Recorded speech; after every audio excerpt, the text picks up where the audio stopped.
Let's talk a little bit about some downside protection. So let's say somebody's got, maybe they're over concentrated on a particular stock, or maybe they just have quite a bit in stocks in general.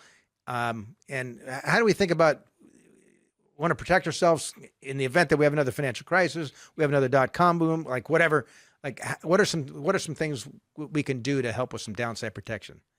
There are several things we can do, but let's talk about a couple.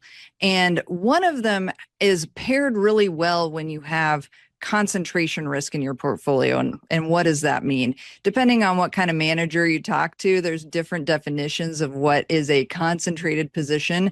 But generally, I like to think of it that if you have a stock that you own inside your portfolio that's more than 10% of your liquid net worth, that's a concentrated position.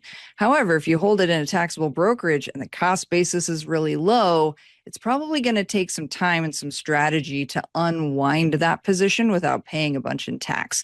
So what can we do to immediately decrease risk in the overall portfolio without selling it outright? One of the things that we can do is what's called an options collar. So how these work is that you sell a call option, and the definition of that is you're giving somebody else the option to purchase your stock at some higher price than it's trading for now. And in exchange for selling that option, you get what is called premium income. So you get the premium income from selling that option. You can turn around and take that income to buy a put.